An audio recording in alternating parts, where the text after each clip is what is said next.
Hi అందరికీ wonder women ఛానల్కి స్వాగతం. ఈరోజు మనం ఇంట్లోనే మోతీచూర్ లడ్డు చేసుకోవడం నేర్చుకుందాం. మనం స్వీట్ షాప్లో మోతీచూర్ లడ్డు కనుక కొని తెచ్చిపెట్టుకుంటే అది 10-15 రోజులైనా కూడా లడ్డు అనేది చాలా సాఫ్ట్గా జ్యూసీగా ఉంటుంది, గట్టిపడదు కదా.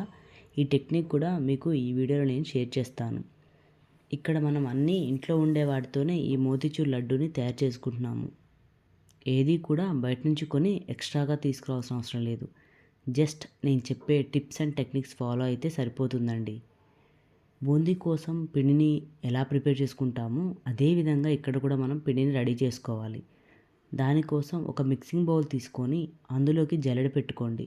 జల్లెడలోకి 1 కిలో దాకా శనగపిండి వేసుకోండి. ఈ శనగపిండి సూపర్ మార్కెట్ నుంచి తెచ్చిన శనగపిండి. నేను కాస్త క్వాంటిటీ ఎక్కువ చేసుకుంటున్నానండి. మీకు తక్కువ క్వాంటిటీలో చేసుకోవాలి అనుకుంటే కనుక 1 కప్పు పిండితో తయారు చేసుకోండి. అండ్ ఇంగ్రీడియంట్స్ అన్నీ కూడా ఆఫ్ చేసుకోండి. ముందుగా శనగపప్పుని జల్లించుకోవాలి. జల్లించుకోవడం వల్ల ఇందులో ఉండే గడ్డలు ఏమైనా ఉంటే సపరేట్ అయిపోతాయి. ఇలా జల్లించుకున్న శనగపిండిలోకి ఇప్పుడు నీళ్ళని మాత్రమే వేసి బ్యాటర్ ప్రిపేర్ చేసుకోండి. వాటర్ అనేది ఒకేసారి ఎక్కువ వేయకూడదండి. కొంచెం కొంచెంగా నీళ్లు వేసుకుంటూ విస్కర్తో ఈ విధంగా మిక్స్ చేసుకుంటూ పిండిని ఒకే డైరెక్షన్లో కలుపుతూ ఉండండి. ఇక్కడ నేను బ్యాటర్ థిక్నెస్ అనేది చూపిస్తాను. గరిట వెనక ఈ మందం, ఈ థిక్నెస్ ఉండాలి అన్నమాట. ఇప్పుడు మన పిండి రెడీ అయిపోయిందండి. పిండిని పకోడీలా వేసుకొని డీప్ ఫ్రై చేసుకోవాలి కదా. దానికోసం మనకి మందంగా వెడల్పుగా మూతిగల ఒక కడాయిని తీసుకోవాలి. కడాయిలోకి డీప్ ఫ్రై సరిపడా ఆయిల్ని వేసుకోండి. ఈ రెసిపీ కోసం ఆయిల్ మీరు ఎక్కువ యూజ్ చేయాల్సిన అవసరం లేదు. ఇక్కడ మీరు నెయ్యిని కూడా వాడుకోవచ్చు ఆయిల్కి బదులుగా. నేనైతే ఫ్రీడమ్ ఆయిల్ని యూజ్ చేస్తున్నానండి. ఆయిల్ హీట్ అయిన తర్వాత టెంపరేచర్ చెక్ చేసుకోవడానికి కోసం కొద్దిగా పిండిని ఇలా స్ప్రింకిల్ చేసి చూడండి. బబుల్స్ కింద ఇలా చక్కగా వేగుతుంది అంటే కనుక ఆయిల్ అనేది పర్ఫెక్ట్గా హీట్ అయినట్టే. ఇప్పుడు మంటని మీడియం ఫ్లేమ్లోకి అడ్జస్ట్ చేసుకొని ఇక్కడ వీడియో క్లిప్పింగ్లో చూపిస్తున్న విధంగా ఇలా స్లోగా పకోడీలా వేసుకొని మీడియం ఫ్లేమ్లో ఫ్రై చేసుకోవాలి. మీడియం ఫ్లేమ్లో మాత్రమే ఉంచి పిండి అంతా అయ్యే వరకు ప్రాసెస్ని కంటిన్యూ చేసుకోండి. ఈ వాయి అయ్యేలోపు పాకాన్ని రెడీ చేసుకుందాం.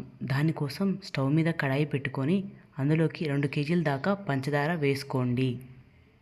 అందులో కొంచెం వాటర్ పోసుకోండి. పాకం అవ్వడానికి మనకి టైం పడుతుందండి. ఈలోపు మనం వేయించి పక్కన పెట్టుకున్న పకోడీలో వేసుకున్న వాటిని మిక్సింగ్ జార్లో వేసుకొని కొంచెం బరకగా మిక్సీ పట్టుకోండి. ఇక్కడ గుర్తుపెట్టుకోండి, మనం వేయించిన పిండి గోల్డెన్ బ్రౌన్ వచ్చేలా చూసుకోండి. నేను మీకు వీడియోలో చూపిస్తున్నాను కదా అలా. లేదు అంటే లడ్డూలు మళ్ళీ గట్టిగా అయిపోతాయి. మోతీచూర్ లడ్డు కోసం అయితే పిండి రెడీ అయిపోయిందండి. మేము కేజీ పిండితో చేస్తున్నాం. ఫస్ట్ టైం చేసే వాళ్ళైతే 1 కప్పుతో ట్రై చేయండి, మీకు ఈజీగా అనిపిస్తుంది. మీకు ముందుగా చెప్తున్నా, పిండి అనేది చాలా బరుసుగా ఉండాలి. ఎక్కడైనా గడ్డలుంటే వాటిని చేతులతో చిదిమేయండి. ఇప్పుడు పాకంలో ఏమైనా నలకలు ఉంటే పోతాయని నేను ఇలా వడపోసుకుంటున్నానండి. ఇంకా మన పాకం రెడీ అవ్వలేదు. పాకం రెడీ అయ్యేలోపు మనం ఇప్పుడు లిక్విడ్ గ్లూకోజ్ని రెడీ చేసుకుందాం. స్టవ్ మీద చిన్న ప్యాన్ పెట్టుకొని అందులోకి 1/2 కప్పు దాకా పంచదార వేసుకోండి. పంచదార వేసుకున్న తర్వాత 2 టేబుల్ స్పూన్ల దాకా వాటర్ కూడా వేసి స్టవ్ ఆన్ చేసి పంచదారని పూర్తిగా కరగనివ్వండి. పంచదార కరిగే వరకు దాన్ని కరిగదిప్పండి. మన పాకం కూడా రెడీ అయిపోయిందండి. ఇందులో ఇప్పుడు మనం స్టవ్ ఆఫ్ చేసుకొని మనం వేయించి పక్కన పెట్టుకున్న పిండి మొత్తాన్ని కూడా ఈ పాకంలో వేసి అంతా కలిసే విధంగా కలుపుకోండి. ఇప్పుడు మళ్ళీ తిరిగి స్టవ్ ఆన్ చేసుకోండి. 3-4 నిమిషాల పాటు ఉడికించండి. ఇలా మీరు స్లోగా కలుపుతూ ఉంటే కొద్దిసేపటికి పిండి పాకాన్ని పీల్చుకున్న సంగతి మీకు అర్థమవుతుంది. అండ్ పిండి కూడా సాఫ్ట్గా అవుతుంది. ఈ స్టేజ్లో ఆరెంజ్ ఫుడ్ కలర్ని వేసుకోండి. పాకంలోకి కలిసేంత వరకు బాగా కలపండి. నేను ఇక్కడ చాలా తక్కువ ఫుడ్ కలర్ వేశానండి. మీకు కావాలంటే కొంచెం ఎక్కువ వేసుకోండి. కలర్స్ కూడా మనకి నచ్చిన కలర్ యూజ్ చేసుకోవచ్చు. లైక్ రెడ్, ఆరెంజ్, ఎల్లో, ఏదైతే అది మీ ఆప్షనల్. ఇంట్లో ఎలాంటి అకేషన్ అయినా, పండగ అయినా, పార్టీ అయినా మీరు మోతీచూర్ లడ్డు ఇంట్లో చేసుకోవాలంటే ఈ వీడియో చూస్తే సరిపోతుందండి. చాలా ఈజీగా తయారు చేసుకోవచ్చు. మోతీచూర్ లడ్డు అంటే చాలామంది ఇష్టపడుతూ ఉంటారు. అలా అని స్వీట్ షాప్లో తెచ్చుకుంటే మనకు అంత ఎక్కువ క్వాంటిటీ రాదు. బట్ ఇలా హోమ్లో చేసుకుంటే చాలా క్వాంటిటీ వస్తుంది. పంచదార పూర్తిగా కరిగాక లిక్విడ్ గ్లూకోజ్లో చిటికెడంత ఉప్పు వేసుకోండి. అలాగే అరచెక్క నిమ్మరసాన్ని కూడా ఇందులో పిండుకోండి. ఈ లిక్విడ్ గ్లూకోజ్ మనకి మార్కెట్లో దొరుకుతుంది, బట్ మనం హోమ్లో చేసుకుంటే టేస్ట్ ఇంకా చాలా బాగుంటుంది. గార్నిష్ కోసం పుచ్చగింజలు మరియు జీడిపప్పుల పలుకుల్ని సన్నగా తరిగి వేసుకోవచ్చు. నేనైతే వేయించిన జీడిపప్పుని వేస్తున్నాను. మనం వేయించుకున్న జీడిపప్పులు అండ్ పుచ్చగింజల్ని పాకంలో వేసి కలపండి. ఇంకా మన లిక్విడ్ గ్లూకోజ్ని కూడా వేసి కలపండి. మనం స్వీట్ షాప్లో తెచ్చుకున్న మోతీచూర్ లడ్డు 10 రోజులు కూడా అలాగే ఉంటుంది కదా. సో దానికి సీక్రెట్ ఇదే. లిక్విడ్ గ్లూకోజ్ యూజ్ చేయడం వల్ల మనకి మోతీచూర్ లడ్డు చాలా జ్యూసీగా వస్తాయి.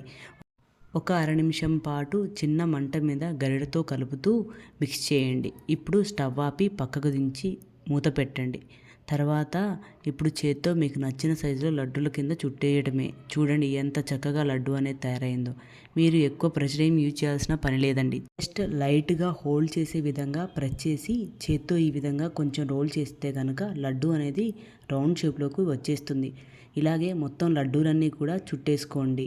ఇలా తయారు చేసుకున్న మోతీచూర్ లడ్డూని బయట ఉంచినా కూడా మీకు ఈజీగా 10 days పైనే నిల్వ ఉంటుంది.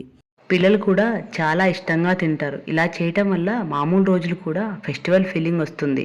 కుదిరితే మీరు ఒకసారి ట్రై చేయండి. ఎలా వచ్చిందో కామెంట్స్లో చెప్పండి. మా వీడియోస్ని లైక్ చేయండి. Thank you.